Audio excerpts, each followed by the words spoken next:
Pen ले लेते हैं। सबसे पहला क्वेश्चन है pH value of human blood is, pH value of human blood is, सबसे पहले हमें यह पता होना चाहिए कि ये क्या है, पीएच क्या है। तो पीएच क्या है, pH is equal to 1 log 1/H plus ion concentration. जब हम बात किसकी करेंगे, एसिड की बात करेंगे। किसकी बात करेंगे, एसिड की बात करेंगे। कहीं फॉर्मूला इस तरह से भी आपको देखने को मिलेगा, pH is equal to minus log H plus ion concentration. ये स्क्वायर ब्रैकेट में मैंने जो कंसंट्रेशन लगाया है ये एक्टिव मास कंसंट्रेशन है, ठीक है। अब हम ये जानते हैं मोलरिटी, ये भी आपको पता होगा, मोलरिटी इज इक्वल टू भी होता है एन अपॉन में V, active mass is equal to भी होता है एन अपॉन में वी, ठीक है, number of moles present in volume in litre, ठीक है। तो यहां से हम ये बताना चाहते हैं कि कंसंट्रेशन जो टर्म है वही एन अपॉन वी है, ठीक है, एच प्लस आयन की, कि कितने एच प्लस आयन प्रेजेंट है किसी भी वॉल्यूम में, ठीक है। अब बात किसकी कर रहे हैं, एच प्लस की बात कर रहे हैं, तो हम पता ये जानते हैं कि एसिड क्या होता है जो एच प्लस दे, बेस क्या होता है जो ओ एच नेगेटिव दे, ठीक है। तो ये हमें इतनी इंफॉर्मेशन मिल गई, हालांकि तक कि अभी तक यहां से इस तरह सा क्वेश्चन नहीं पूछा गया है कि पीएच किसी भी एसिड या किसी बेस का 1 मोलर कंसंट्रेशन का पीएच निकालिए, इस तरह से कोई क्वेश्चन आपसे पूछा नहीं गया है, ठीक है। बट हमें यह पता होना चाहिए कि pH value of human blood क्या है, pH value of human blood क्या है। PH value of human blood is 7.4, ठीक है। नेक्स्ट क्वेश्चन पे चलेंगे। Milk of magnesia used as, milk of magnesia, milk of magnesia used as, milk of magnesia आप कैसे यूज करते हैं। पहला ऑप्शन है एंटीबैक्टीरियल, दूसरा है एंटीबायोटिक, तीसरा है narcotic, narcotic drug, non narcotic drug, morphine, heroine, आपको पता ही होगा, ठीक है। एंटा एसिड, एंटा एसिड मतलब डाइजेस्टिव सिस्टम को ठीक करने के लिए हम जो ड्रग लेते हैं वो एंटा एसिड ड्रग होती है। सबसे पहले milk of magnesia, what is the formula of milk of magnesia, MgOH whole twice, MgOH whole twice, ये क्या है भाई, मिल्क ऑफ मैग्नीशिया, ठीक है। मिल्क ऑफ मैग्नीशिया का यूज हम एसिडिटी को कम करने के लिए करते हैं। जब स्टोमक में एसिडिटी जब आपकी इंक्रीज हो जाती है, ठीक है, उसको रिलीज करने के लिए, उसको कम करने के लिए, उसको डिक्रीज करने के लिए हम किसका यूज करते हैं भैया, एंटा एसिड का। तो आपसे कहीं कहीं क्वेश्चन में पूछा जा सकता है कि मिल्क ऑफ मैग्नीशिया का फॉर्मूला क्या है, तो हमें पता होना चाहिए MgOH होल ट्वाइस। तो दूसरे क्वेश्चन का आंसर है एंटा एसिड। मिल्क ऑफ मैग्नीशिया किस तरह से यूज करते हैं आप, एंटा एसिड के फॉर्म में यूज करते हैं। Next question, calculate oxidation state of Fe in FeCO5, ये आपको अलग दिख रहा है, एक्चुअली में ये इस तरह से है, FeCO5 इस तरह से, ठीक है। Calculate the oxidation state of Fe in FeCO5 if CO is neutral ligand. आपको पूरा इंफॉर्मेशन दिया हुआ है क्वेश्चन, आपको पूरा इंफॉर्मेशन दिया गया है क्वेश्चन में कि CO is a neutral ligand. आपको पता है CO न्यूट्रल लिगेंड है, इसका मतलब अगर ये न्यूट्रल लिगेंड है तो इस पर ना तो कोई नेगेटिव चार्ज होगा और ना ही कोई पॉजिटिव चार्ज होगा। अगर इस पर कोई चार्ज नहीं है तो X प्लस माइनस कुछ नहीं, मतलब क्या है, 0। तो क्या चार्ज होगा भैया, Fe पर 0 चार्ज होगा, बिकॉज ऑफ FeCO5 में CO की जो कंडीशन दिख रही है वो क्या दिख रही है, न्यूट्रल। क्लियर है। अगर ये चीज क्लियर है तो हमें पता होना चाहिए कि अगर आपसे यहां पर पूछ दिया जाए कि Fe में इन FeCO5 how many unpaired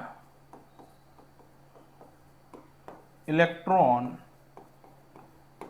present, how many unpaired electron present in FeCO5, अगर आपसे इस तरह से क्वेश्चन पूछ लें। सबसे पहले हमें यह पता होना चाहिए कि एटॉमिक नंबर ऑफ Fe कितना है। Fe कितना है आपका 26। What is the electronic configuration of Fe का इलेक्ट्रॉनिक कॉन्फ़िगरेशन क्या है। देखो मैंने हमारी क्लास में ट्रिक भी दी थी। ट्रिक क्या है, 21, 22, 23, ये जो बाद वाला जो इलेक्ट्रॉन है ये किस में जाता है, डी में, और जो कॉमन नंबर ऑफ इलेक्ट्रॉन जो है वो किस में जाएंगे, एस में। ठीक है, तो what is the electronic configuration, electronic configuration वैलेंशियल electronic configuration की बात करूंगा मैं। यहाँ पर वैलेंशियल इलेक्ट्रॉनिक कॉन्फ़िगरेशन क्या होगा, organ 3d6 4s 3d6 4s2।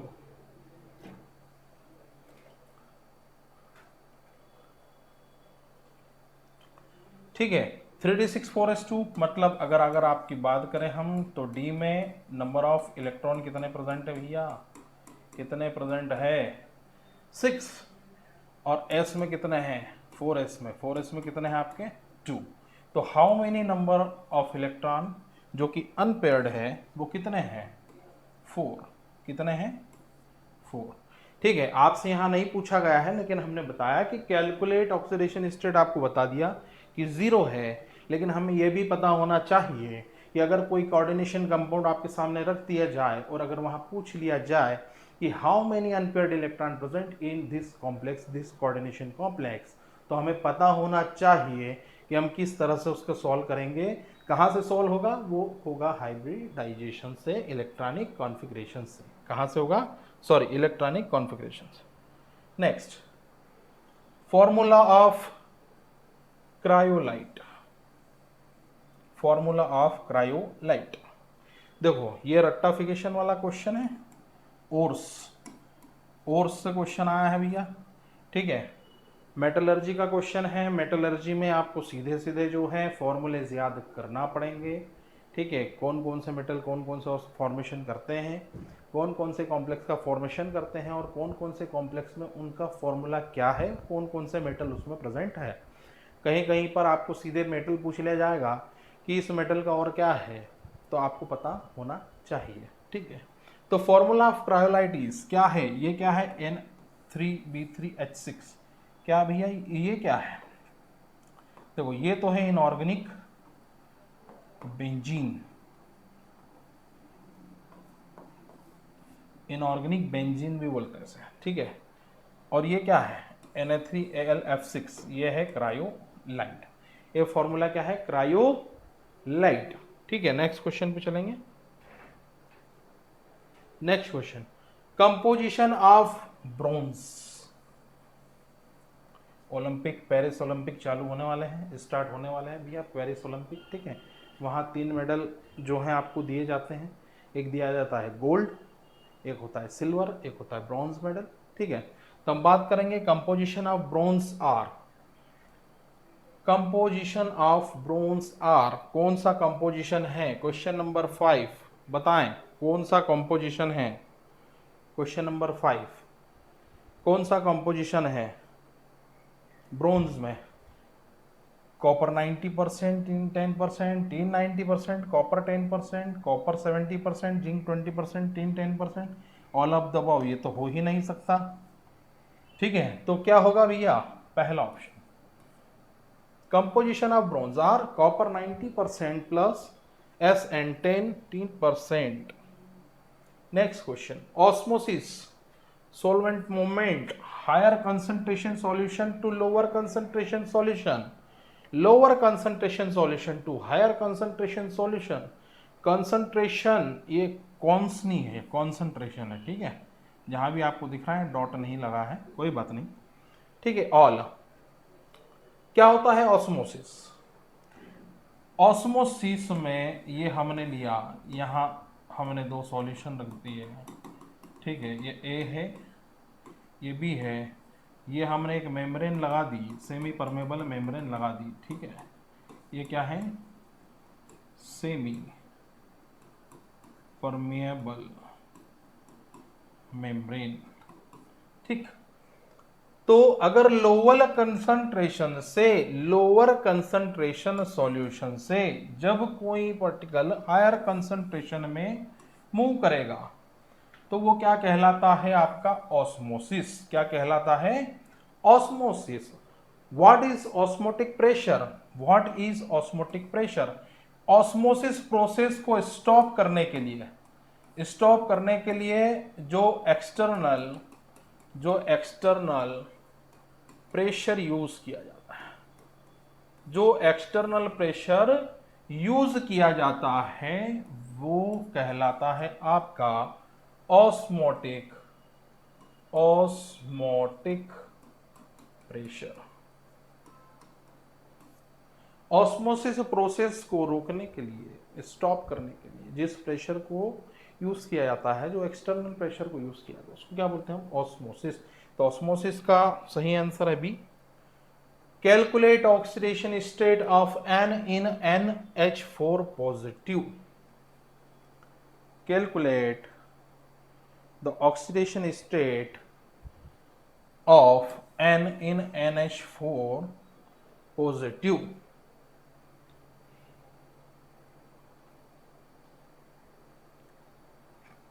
कैसे करेंगे, कैसे करेंगे, ऐसे करेंगे। NH4 प्लस, N क्या है निकालना है, ऑक्सीडेशन स्टेट, X मान लो, हाइड्रोजन पॉजिटिव चार्ज कितने 4 हाइड्रोजन है, 4 प्लस चार्ज है 1 रख दिया। X इजिकल टू प्लस का 4 इधर गया, क्या हो जाएगा +1 माइनस का 4, X इजिकल टू क्या हो जाएगा का 3 माइनस का 3। आंसर नंबर बी, ठीक है, आंसर नंबर बी। अगर यही आपसे पूछ लिया जाए calculate oxidation state of KMnO4, calculate oxidation state of KMnO4, किसका निकालना है आपको, Mn का, स्टेट ऑफ Mn इन, ऐसा आएगा क्वेश्चन। क्या आएगा, oxidation state of Mn in KMnO4, इस तरह से।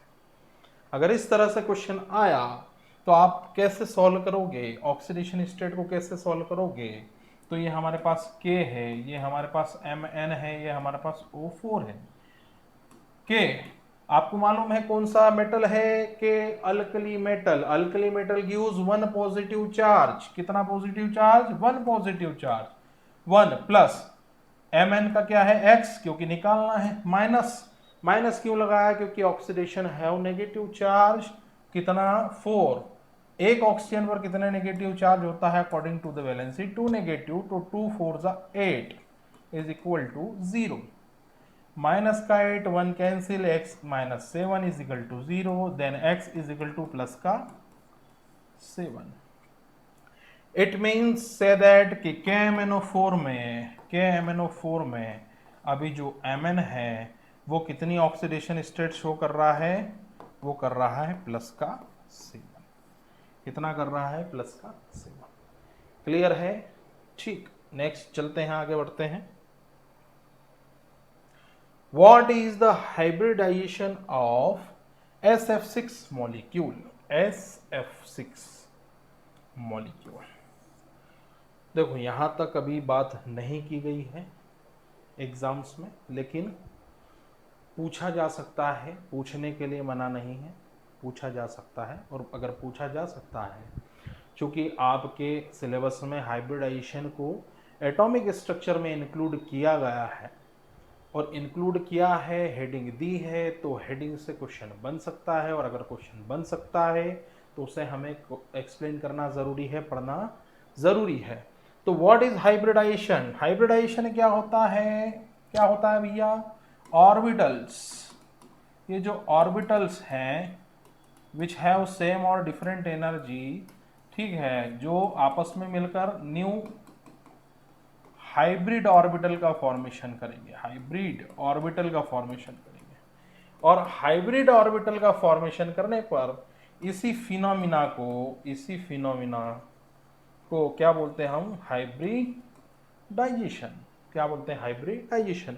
जैसे कि मान लो कि जब एक s और एक p ऑर्बिटल आपस में ओवरलैप करते हैं तो हमें मिलता है sp हाइब्रिडाइजेशन। क्या मिलता है हमें, sp हाइब्रिडाइजेशन।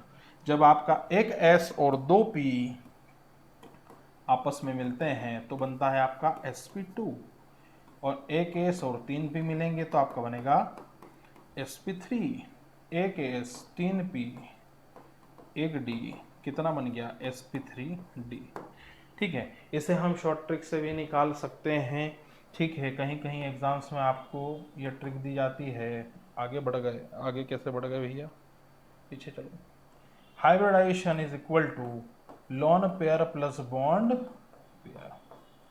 क्या होता है भैया, lone pair plus bond pair. ठीक है, अब यहां पर हमें ये देखना पड़ेगा ये ट्रिक कहां से आया है, ये VSEPR बॉन्ड थ्योरी से आया है, वैलेंशियल इलेक्ट्रॉन पेयर रिपल्शन थ्योरी से आया है ना। उन्होंने बताया था कि अगर सारे बॉन्ड पेयर प्रेजेंट है तो ज्योमेट्री रेगुलर होगी, अगर बॉन्ड पेयर के साथ लॉन पेयर प्रेजेंट है तो ज्योमेट्री जो होगी वो इरेगुलर हो जाएगी, और इरेगुलर ज्योमेट्री किसके कारण होती है, लॉन पेयर के प्रेजेंस के कारण ही होती है। ठीक है, तो अभी हम यही बात करेंगे। ये सल्फर किसकी फैमिली में होता है भैया, सल्फर किसके परिवार से आता है, सल्फर आता है ऑक्सीजन के परिवार से। फिर हमें पता होना चाहिए beryllium, boron, carbon, nitrogen, oxygen, fluorine. ठीक है, कार्बन कितना 4, nitrogen 5, oxygen 6, fluorine 7, outermost shell number of electron present होते हैं 3, 2।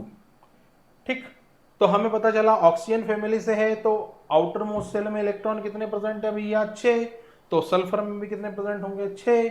नंबर 6 कितना लगाएंगे, 1 2 3 4 5 6, 6 डॉट लेविस डॉट स्ट्रक्चर के अकॉर्डिंग हम 6 डॉट लगा देंगे। और कितने फ्लोरीन हैं, 1 2 3 4 5 6। हालांकि मैं आपको यहाँ ज्योमेट्री नहीं बता रहा हूँ क्योंकि ज्योमेट्री तक क्वेश्चन आपको नहीं आते हैं। तो कितने हो गए, 6। तो यहाँ कोई लोन पेयर दिख रहा है, अकेला दिख रहा है, कोई इलेक्ट्रॉन नहीं दिख रहा है, सारे इलेक्ट्रॉन ने बॉन्ड फॉर्मेशन में पार्टिसिपेट कर लिया है। तो यहाँ पर 1 2 3 4 5 6 एच बी इजिकल टू होता है lawn pair plus bond pair. Lone pair आपका कितना है 0, बॉन्ड पेयर कितना है 6, एच बी इजिकल टू कितना हुआ 6।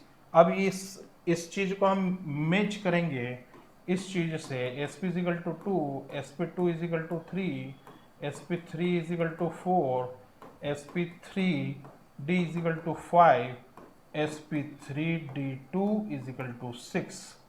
देखो एक एस का, पी के 3 और डी के 2, टोटल कितने आए 6, और यहां भी कितना है 6, 6 मैच कर गया। इसका मतलब option D is correct, sp3d2।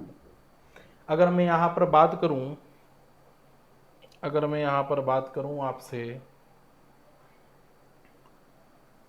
आप कैलकुलेट आप निकालना NH3XeOF2 और CH4H2O, इनके हाइब्रिडाइजेशन आप कैलकुलेट करना। आप इसके हाइब्रिडाइजेशन निकाल करके देखना। नेक्स्ट है calculate the equivalent mass of KMnO4 is, calculate equivalent mass of KMnO4 is. सबसे पहले हम बात करेंगे मोल की।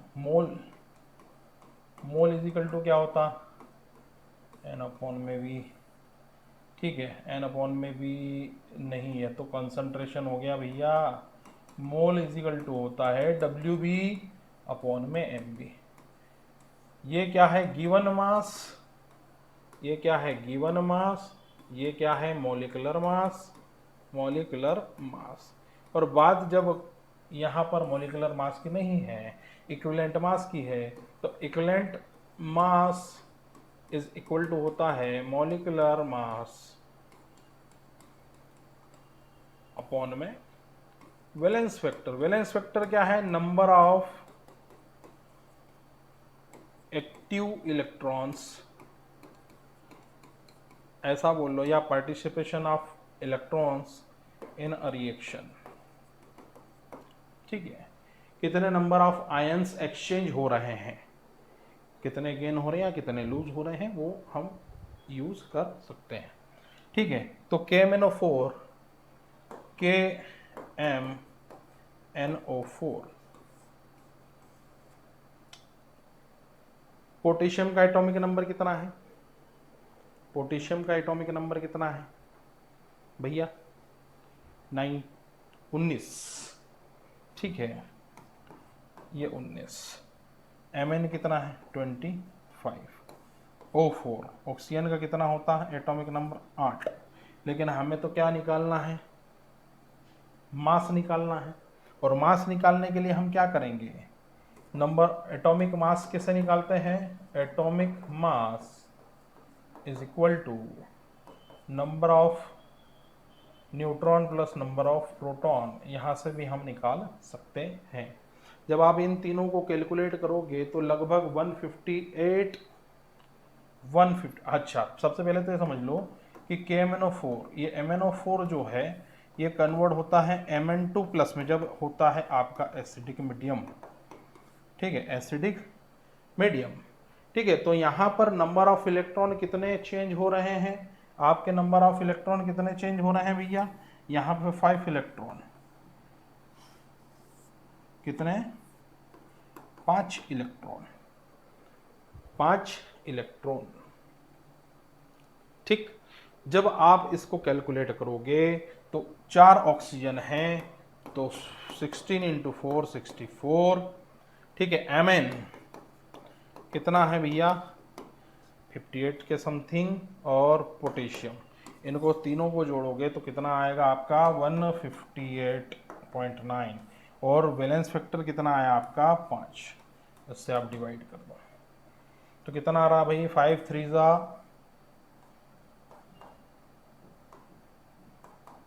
5 3 3 वाला ऑप्शन दिख रहा है क्या? 5 3 15,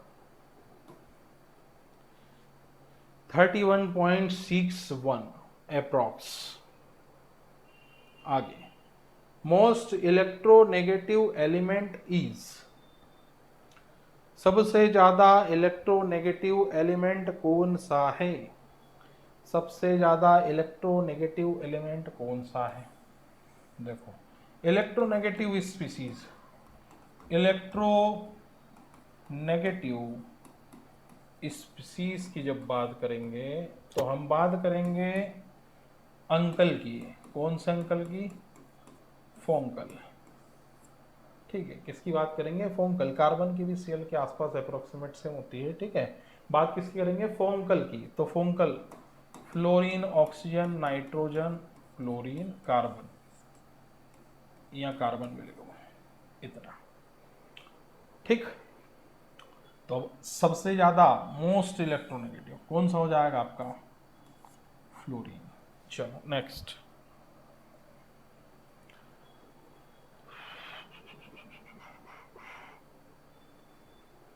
liquid radio active element is, radio active element is, mercury नहीं है, गैलियम नहीं है, ब्रोमीन लिक्विड है लेकिन रेडियो एक्टिव नहीं है। ये क्या है भैया? ये तो फ्रेंड्स है। बचपन में क्या आपने याद किया होगा, हेलिना ने की रब से फरियाद, या रब से फ्रेंडशिप, या रूबी से फ्रेंडशिप। ठीक है, और ये वाले नीचे जो एलिमेंट हैं ये क्या है? Radio active element. ये नहीं है भैया, है ना?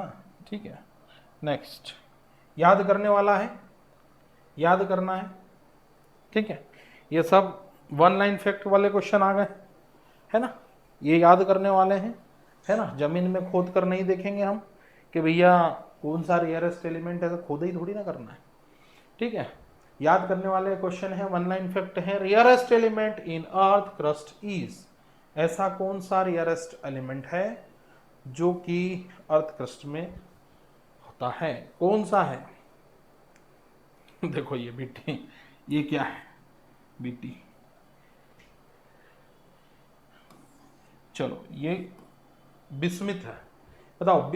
आंसर नहीं है बिस्मिथ, मैं पूछ रहा हूं आपसे, बिस्मिथ आंसर नहीं है। मैं आपसे पूछ रहा हूं कि बताओ कि बिस्मिथ कौन से ग्रुप का एलिमेंट है, या कौन से परिवार का एलिमेंट है।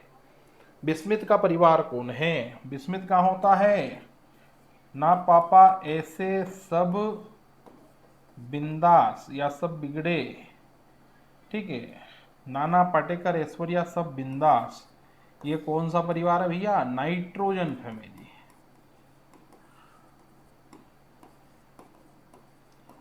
कौन सी फैमिली है? Nitrogen family. पर इसका आंसर ये नहीं है। Rarest element in earth crust is, इसी के साथ में आने वाला आगे वाला मेटल है एटीएस्टिटीन, एस्टिटीन। ठीक, कौन सा है भैया? एस्टिटीन। ये किसके परिवार का है? ये किसके परिवार का है? एस्टिटीन किसके परिवार का है? फिर कल बाहर आई आंटी, ठीक है, तो ये aunty. Rarest element in the earth crust is eighty. Malic acid present in, ये तो क्लास में करवाया हुआ क्वेश्चन है ना। वो पिक्चर आई थी एक, मॉम पिक्चर आई थी, उसमें हमने देखा था कि वो सीड निकालते हैं एप्पल को काट काट कर, और एप्पल इसमें ऑप्शन दिया है एप्पल को काट के, क्यों?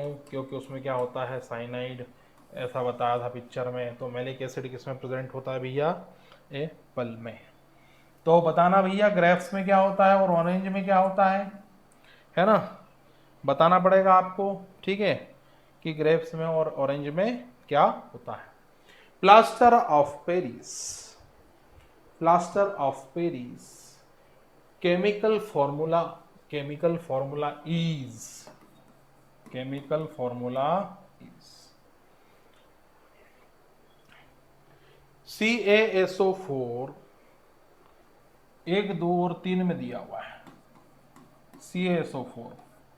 सर हमको तो इतना मालूम है कि कैल्शियम सल्फेट होता है उसमें, और 3 ऑप्शन में कैल्शियम सल्फेट दिया है, और बाकी 2-3 और एक पानी की बात करिए, ठीक है। तो CaSO4, CaSO4 के साथ में क्या है? सर हमने तो ऐसा पढ़ा है कि हाफ H2 है। कितना H2 है? हाफ H2 है। उसमें तो ऑप्शन में दिया ही नहीं, और हाफ H2 के साथ में तो क्या दे रखा है? NaCO3 दे रखा है, जो कि क्या है? सीधा सीधा गलत है। क्या है? गलत है। तो सही क्या है? तो फिर सही क्या है कि जब एक CaSO4 के साथ हाफ H2O होगा, तो 2 CaSO4 के साथ H2O होगा कि नहीं होगा? होगा कि नहीं होगा? होगा, होगा, तो आंसर यह होगा। Next, what is the pH of, गलत है यहां पर, फोरिन नहीं है, ये है यूरिन, ठीक है, ये गलत है, गलत, ठीक है। यूरिन कितना होता है भैया? 4.8, 6.4, 3.8, 5.6। रट्टाफिकेशन वाला क्वेश्चन है, रट्टाफिकेशन वाला क्वेश्चन है, क्वेश्चन नंबर 15, और क्वेश्चन नंबर 15 का आंसर है ए, 4.8। क्लास में करवाया है, क्लास में कराया गया क्वेश्चन है। Which composition are used in LPG for stench are to leakage from LPG cylinder? LPG क्या है full form? Liquid petroleum gas. ये आपको नहीं पूछेंगे, है ना, ऐसा फुल फॉर्म तो आपको नहीं पूछेंगे, तो फिर क्या पूछेंगे आपको? आपको पूछेंगे कि भैया कंपोजिशन क्या है, व्हाट इज द कंपोजिशन। हमें मालूम है एन ब्यूटेन, हमें मालूम है एन ब्यूटेन, ये तो हमें पता है। लेकिन यहां पता stench are to leakage from LPG, उसके लिए स्पेशल क्या डाला जाता है। लीकेज होने पर आपको पता चल जाए कि लीकेज हुआ है, उसके लिए क्या डाला जाता है। तो यहां दे रखा ऑप्शन ब्यूटेन एंड आइसोब्यूटेन, भैया ऐसा होगा क्या, नहीं। Butane and ethyl mercaptan, option B, option B ही करेक्ट है, butane and ethyl mercaptan. What is the formula of ethyl mercaptan. Butane का फॉर्मूला क्या है, how many numbers of carbon present in butane, 4। कितने, 4 हमने पढ़ा है ना। जैसे हमारे नाम रखे इसी तरह कार्बन के नंबर के आधार पर उनके भी नाम रखे हैं। C1 होगा मिथ, 2 का होगा eth, prop, but, pent, hex, hept, oct, C9 हुआ तो नॉन, C10 हुआ तो डेक। ठीक, ये नाम दिए गए हैं और ये पेरेंटल नेम है बेटा। फिर बॉन्ड के अकॉर्डिंग जब हाइड्रोकार्बन हम पढ़ते हैं तो हम पढ़ते हैं अल्केन, अल्किन, अल्काइन। ठीक है, तो अब यहाँ दिया है एन, एन का मतलब क्या होता है, यहाँ भी ब्रीफ थोड़ा सा इंट्रोडक्शन दे दिया जाता है, अपन दे ही देते हैं। एन होता है सिंगल बॉन्ड, क्या होता भैया, सिंगल बॉन्ड। इन क्या होगा आपका, डबल बॉन्ड, क्या होगा भैया, डबल बॉन्ड। आइन, ये क्या होगा आपका, ट्रिपल बॉन्ड। लेकिन अभी यहां क्या दिया है आपका, सिंगल बॉन्ड, तो सिंगल बॉन्ड में लगता एन। एन मतलब कौन सा सीरीज बन गया आपका, ये अल्केन। कौन सा सीरीज बन गया आपका, अल्केन। अल्केन में भी कौन सा, CnH2n plus 2। What is the formula of alkene series, पूछा जा सकता है CnH2n प्लस 2। ये थोड़ा सा इंट्रोडक्शन देना जरूरी था, तो इंट्रोडक्शन आपको दे दिया। ठीक है, CnH2n प्लस 2। ब्यूटेन के साथ में आपका है इथाइल मरकेप्टेन। इथाइल मरकेप्टेन का फॉर्मूला होता है C2H5, C2H5SH, ethyl thiol, ethyl thiol, ethyl mercaptan. Option number B जो है वो है करेक्ट है। ठीक है, मोहर सॉल्ट, मोहर सॉल्ट, मोहर सॉल्ट का फॉर्मूला क्या है भाई, 7 पानी है, 6 पानी है, 2 पानी है, पानी ही नहीं है, क्या है, 7 पानी है, 2 पानी है, 6 पानी है, पानी ही नहीं है, कितने पानी है, कितने पानी है बताओ, 7 पानी है, 6 पानी है, 2 पानी है, या पानी ही नहीं है, कितने पानी है, 7। ठीक है, याद रखने की जरूरत है सीधे सीधे। मोहर सॉल्ट क्या होता है, सॉल्ट बिटर क्या है, कास्टिक सोडा, कास्टिक पोटास। सब मेटलर्जी वाले पोर्शन में आप पढ़ेंगे तो आपको समझ में आता जाएगा। सिलेक्ट लाइव नहीं है भैया, गलत है, लाइम, सिलेक्ट लाइम, लाइव नहीं, सिलेक्ट लाइम।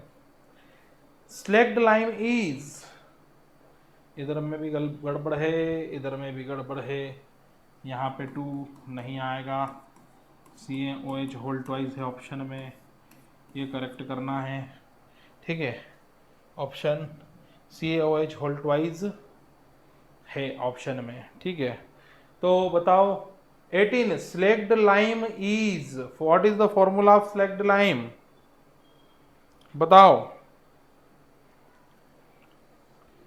क्या है, ऑप्शन नंबर ए। इसीलिए तो सही करवाया है, इसलिए तो सही करवाया है। वाटर गैस कंपोजिशन है ना। इसके साथ एक क्वेश्चन और पूछ लेता हूं मैं आपको, प्रोड्यूसर गैस, ये भी पढ़ना। एक है मार्श गैस, ये भी पढ़ना। नेचुरल गैस, ये भी पढ़ना। एक पढ़ना है न्यूट्रल गैस। ठीक है, इन सभी के बारे में मैं आपको जब नेक्स्ट क्लास जब आपकी रहेगी तो उसमें मैं आपको डिस्कस करूंगा। पर ये आपसे पूछा गया है क्वेश्चन, मैं पूछ रहा हूँ आपसे। Neutral gas, producer gas, Marsh gas and natural gas. ठीक है, तो वाटर गैस का कंपोजिशन क्या है? वाटर गैस का कंपोजिशन क्या है? क्या है वाटर गैस का कंपोजिशन? क्या है भाई, बताओ। वाटर गैस का कंपोजिशन क्या है आपका?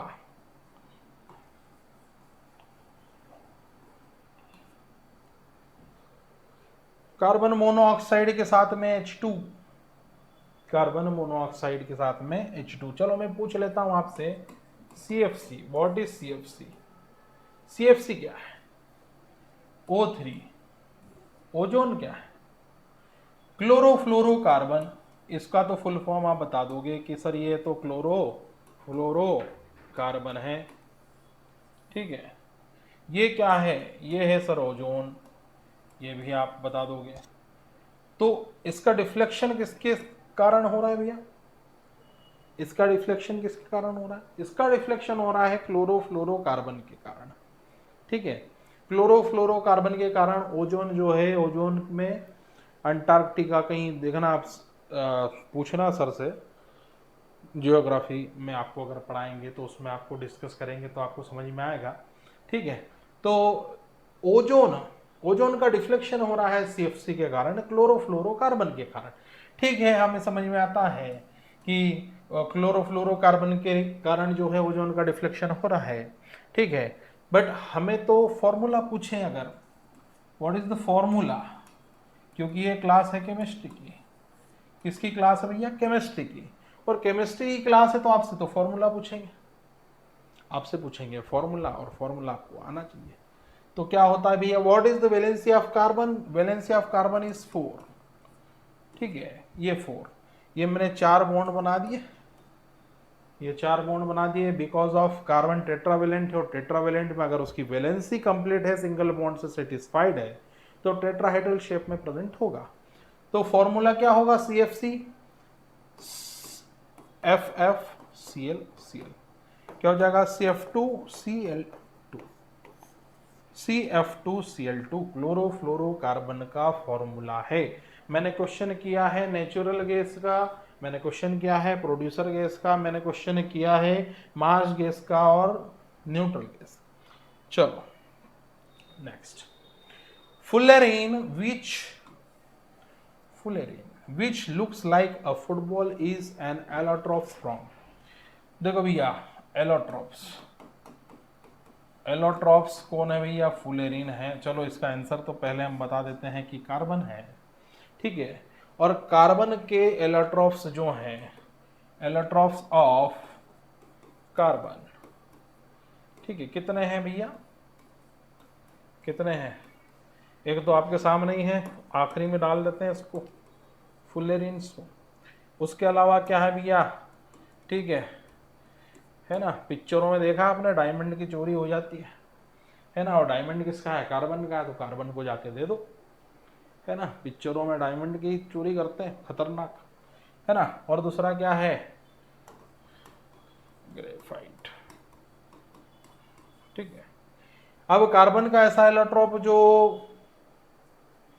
इलेक्ट्रिसिटी का कुचालक है बोले तो कंडक्टर्स क्या यूज करते हैं? ग्रेफाइट को यूज करते हैं गुड कंडक्टर। ठीक है, तो फुलेरिन, इसका फॉर्मूला C60 भी भैया।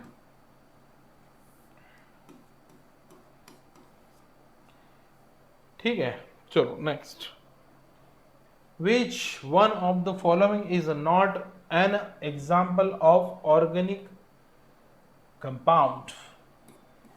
ऑर्गेनिक कंपाउंड आपसे पूछा है, which one of the following is not an example of organic compound. ऐसा कौन सा ऑर्गेनिक कंपाउंड इन चारों में से नहीं है? देखो यहां पर आ गया मार्श गैस, ठीक है, मार्श गैस आ गया है, ठीक है। शुगर, चाय में चीनी कम चीनी ज्यादा, ठीक है, शुगर। एक है सिरका, ठीक है। ये 12th क्लास में आपने मेथड पढ़ी होगी, सिरका मेथड, बर्कले हार्टले मेथड थी, अभी तो शायद रिमूव कर दी है उसको, ठीक है। मार्च गैस, शुगर, सिरका, और है एक आपका अमोनियम साइनेट। ये सियानेट नहीं है, ये साइनेट साथ में है भैया, ठीक है, ये साथ में है अमोनियम साइनेट। ऑर्गेनिक कंपाउंड क्या होता है? ऑर्गेनिक कंपाउंड क्या होता है? जहां पर क्या प्रेजेंट हो भैया? कार्बन प्रेजेंट हो, और कार्बन के साथ में चाहे हेट्रोएटम हो, चाहे हेट्रोएटम हो, चाहे हाइड्रोजन हो, चाहे हाइड्रोजन हो, चाहे ऑक्सीजन हो। ऑक्सीजन ऊपर अपन ने हेट्रोएटम डाल ही दिया, ठीक है। तो ऐसे कंपाउंड जिसमें कार्बन उपस्थित होता है, वो चाहे सिंगल बॉन्ड में हो, वो चाहे डबल बॉन्ड में हो, चाहे ट्रिपल बॉन्ड में हो, चाहे साइक्लिक स्ट्रक्चर में हो, वो ऑर्गेनिक कंपाउंड होते हैं, बट उसमें कार्बन होना जरूरी है, ठीक। अब बात करें हम मार्स गैस की, तो मार्स गैस में कार्बन प्रेजेंट है। चूंकि मैं मार्स गैस का फार्मूला यहां बता सकता हूं, लेकिन नहीं बताऊंगा, आपसे पूछा है मैंने। शुगर, शुगर क्या है भैया? सुक्रोज, सिर्फ सुक्रोज ही है क्या? ग्लूकोज, फ्रक्टोज, लेक्टोज, है ना। लेक्टोज क्या है? लेक्टोज क्या है भैया आपका? लेक्टोज है मिल्क शुगर, है ना, लेक्टोज है मिल्क शुगर। और ये जो लेक्टोज शुगर है, ये कन्वर्ट हो जाता है आपका लैक्टिक एसिड में, है ना। क्या हो जाता है? लैक्टिक एसिड में कन्वर्ट होता है विद द हेल्प ऑफ कौन सा बैक्टीरिया? कौन सा bacteria? Lactose is converted into lactic acid with the help of, किसके कारण? है दूध से दही बनाने में आप जिस प्रोसेस को यूज करते हैं, ठीक है, उसमें आपको लैक्टिक एसिड फॉर्म मिलेगा, जिससे दही खट्टा होता है, तो लैक्टोज लैक्टिक एसिड में कन्वर्ट होता है। तो किसके कारण होता है भैया? एक बैक्टीरिया होता है लैक्टोबैसिलस। कौन सा बैक्टीरिया है भैया? Lactobacillus. Lactose is converted into lactic acid with the help of lactobacillus bacteria, ठीक है। चलो, तो सुक्रोज में तो शुगर है, C12H22O11, C6H12O6, ये ग्लूकोज है, फ्रक्टोज भी यही है। फ्रक्टोज और ग्लूकोज में क्या कंपैरिजन है? तो एल्डोज शुगर है, एल्डोज शुगर है कौन? ग्लूकोज, ठीक है। कीटोज शुगर है, कीटोस कौन है भैया? फ्रक्टोज। इसमें होता है कार्बोनिल ग्रुप, इसमें होता है अल्डिहाइड, इसमें होता है अल्डिहाइड, ठीक। हाँ, फंक्शनल ग्रुप से आपको क्वेश्चन पूछे जा सकते हैं, फंक्शनल ग्रुप से आपको क्वेश्चन पूछे जा सकते हैं। ये मैंने अल्डिहाइड बता दिया, मैंने कीटोन बता दिया। चलो एक क्वेश्चन पूछ लेते हैं आपसे, एक क्वेश्चन पूछ ही लेते हैं कि जो अल्डिहाइड है, ओहो पेन उड़ गया भाई। चलो, ये जो अल्डिहाइड है, यहाँ आर लगा देते हैं अल्किल को। ये जो अल्डिहाइड है, अल्डिहाइड से अगर आपको एसिड कन्वर्ट करना है, अल्डिहाइड से आपको एसिड कन्वर्ट करना है, तो यहां इस प्रोसेस को क्या बोलोगे आप? इस प्रोसेस को क्या बोलोगे? और यहां पर क्या यूज करोगे? क्या यूज करोगे? एल्डिहाइड से आपने एसिड बना दिया, इस प्रोसेस को बोलोगे आप oxidation with the help of K2Cr2O7 and KMnO4, good oxidising agent. इनका यूज करके आप एल्डिहाइड या कीटोन से एसिड का फॉर्मेशन कर सकते हैं। विच, अच्छा पीछे का आंसर मैं बता चुका हूं, नहीं बताया सर, आपने आंसर नहीं बताया। Answer D is correct, D answer है इसका। आंसर क्या है भैया? D, ammonium cyanate NH4CN। ठीक है, चलो आगे बढ़ते हैं। Which one of the following metal is not an essential compound in stainless steel? Which one of the following? Which one of the following metal is not an essential compound in stainless steel? Stainless steel कौन कौन सा compound नहीं है? Iron है, nickel है, कि chromium है, कि क्लोरीन है? कौन कौन सा है किसमें इसेंशियल स्टेनलेस स्टील में? भैया देखो, आयरन प्रेजेंट होता है, निकेल भी प्रेजेंट होता है, क्रोमियम भी प्रेजेंट होता है, क्लोरीन जो है वो कहीं भी आपको किसी कंपाउंड के इस सॉलिड फॉर्म में आपको नहीं दिखेगा इधर स्टेनलेस स्टील में। ठीक है, तो याद करने वाला क्वेश्चन है, इसका कोई ऐसा फैक्ट नहीं है कि सर क्लोरीन क्यों नहीं है, वो क्यों नहीं है, कहीं नहीं। याद करने वाला क्वेश्चन, याद करना है आपको। Next, aqua regia composition is are. Aqua regia composition is are, ये क्या है? H2SO4। ये क्या है? HNO3। H2SO4 क्या है? H2SO4 है सल्फ्यूरिक एसिड। ये क्या है? Kings of acid. बोलेंगे कि नहीं भैया? Kings of acid. ठीक है, क्या है? H2SO4 sulphuric acid. ये कौन सा है भैया? Nitric acid. नाम भी पता होना चाहिए आपको, नाम भी पता होना चाहिए। HNO3 और HCl, क्या ये ऑप्शन है? या देखो यहाँ रेशो देखो, 3:1, 3:1, 3:1, 3:1।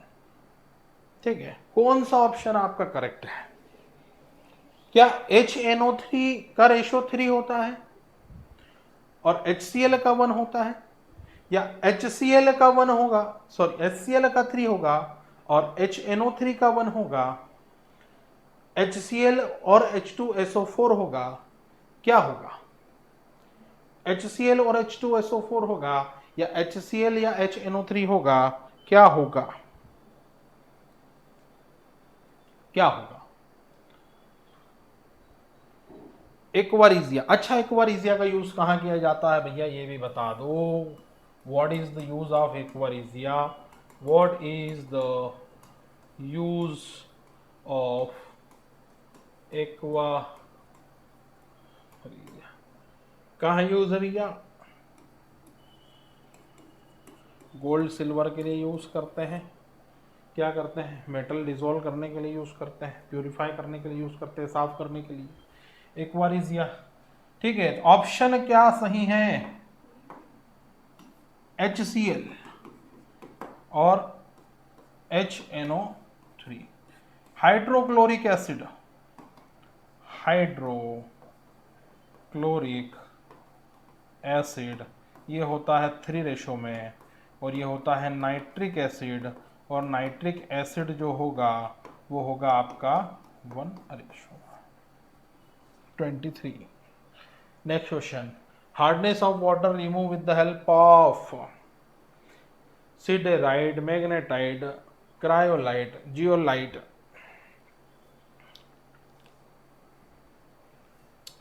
इसमें NaCO3 ने दिया, बनने ऑप्शन में देखते हैं। ठीक है, hardness of water remove with the help of cryolite का फॉर्मूला इसी क्वेश्चन में पूछा था आपसे, है ना? देखो, इनके सबके फॉर्मूले पता करने हैं सबसे पहले, है ना? यहाँ से फॉर्मूले भी पूछे जा सकते हैं, मैग्नेटाइट का भी, सिडेराइट का भी, ठीक है, जियोलाइट का भी। ठीक है, तो जियोलाइट का तो फॉर्मूला बहुत बड़ा है, बट आप मैग्नेटाइट और सिडेराइट का फॉर्मूला जरूर याद करें, याद करना ज़रूरी है। आप बताएंगे मुझे क्या फॉर्मूला है। हार्डनेस ऑफ वाटर रिमूव, चलो हार्डनेस ऑफ वाटर की बात करें तो वाटर की हार्डनेस कितने टाइप की होती है? वाटर हार्डनेस एक होती है परमानेंट, और एक क्या होती है? टेम्पररी एक होती है परमानेंट हार्डनेस और एक होती है टेम्पररी हार्डनेस। कैल्शियम और मैग्नीशियम के कैल्शियम मैग्नीशियम है ना, इनके क्या है भैया सल्फेट, ठीक है, सल्फेट नाइट्रेट है ना, ये इनकी इम्प्योरिटीज होती है हार्डनेस में, ठीक है। अच्छा, हार्ड वाटर जो होता है वो क्या पीने योग्य है क्या, या उससे अच्छे कपड़े धुल सकते हैं क्या? हार्ड वाटर से क्या अच्छी क्लीनिंग हो सकती है क्या? हो सकती है या नहीं हो सकती? नहीं होगी ना, हार्ड वाटर से अच्छी क्लीनिंग नहीं होगी। दूसरी चीज परमानेंट और टेम्परेरी हार्डनेस है। अब ये हार्डनेस को रिमूव करने के लिए हम इन चारों में से क्रायोलाइट, मैग्नेटाइट, सिडेराइट, जियोलाइट, इनमें से क्या यूज करते हैं? याद करने वाला क्वेश्चन है, सीधे सीधे याद करेंगे जियोलाइट, ठीक है। और क्या यूज करते हैं? इसके अलावा और क्या यूज करते हैं नेक्स्ट क्लास में मुझे बताना। हार्डनेस ऑफ वाटर में है ना, हार्डनेस ऑफ वाटर में और क्या यूज करते हैं? इसका आंसर जियोलाइट है। Next question, gun powder contain, last question है आज का लास्ट क्वेश्चन है ये आज का लास्ट क्वेश्चन है। और गन, हाँ ये आज का लास्ट क्वेश्चन है। क्वेश्चन क्या है? Gunpowder content 75% potassium nitrate plus 10% sulphur and charcoal, 75% calcium carbonate plus 10% sulphurous, या गड़बड़ है, ठीक है, ठीक है।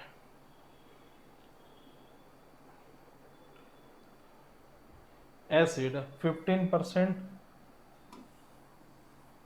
या गड़बड़ है क्वेश्चन में।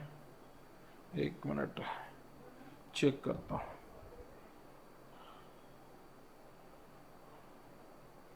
क्वेश्चन में कुछ गड़बड़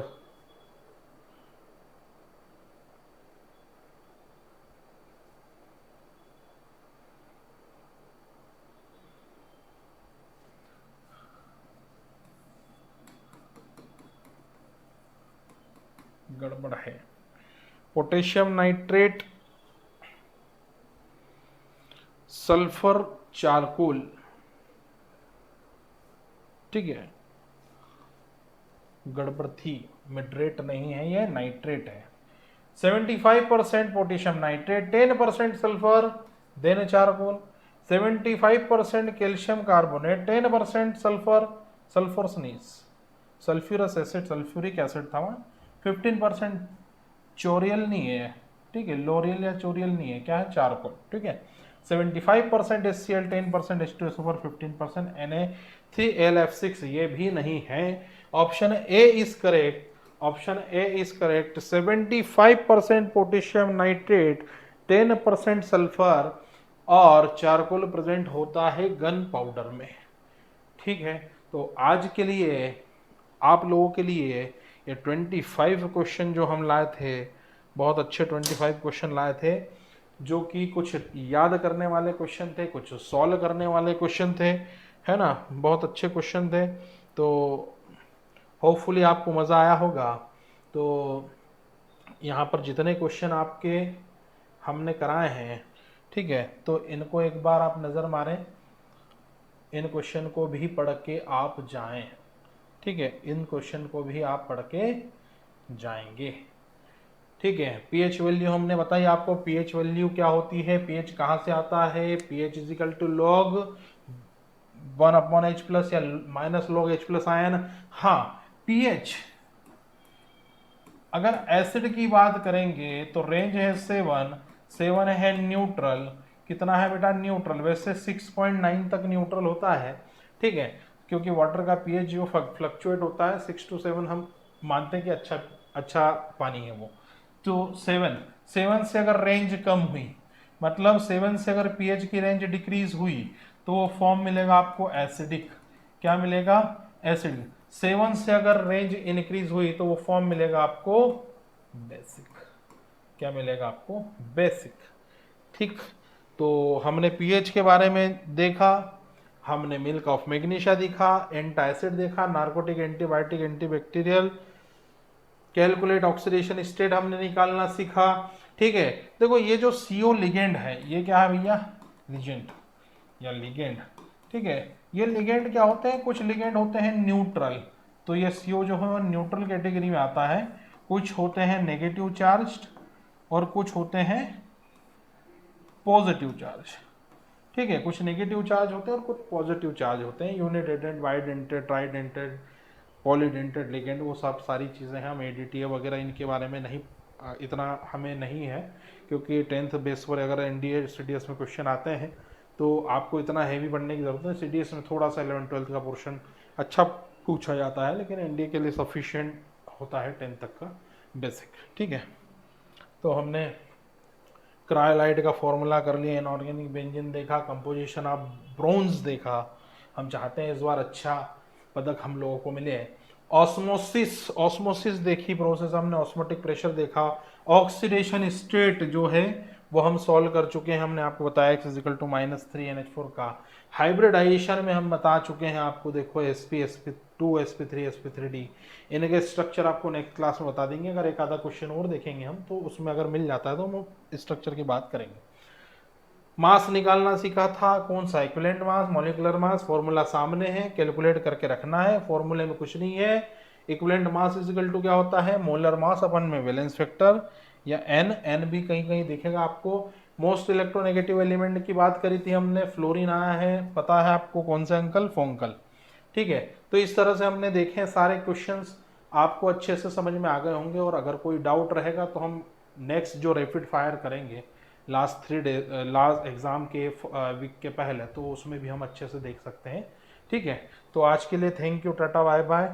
नेक्स्ट लेक्चर में हम और कुछ अच्छे क्वेश्चन ला करके देखेंगे, जिसमें थोड़ा सा और लेवल थोड़ा सा बढ़े आपके लिए, और कुछ और अच्छा करने की कोशिश करेंगे।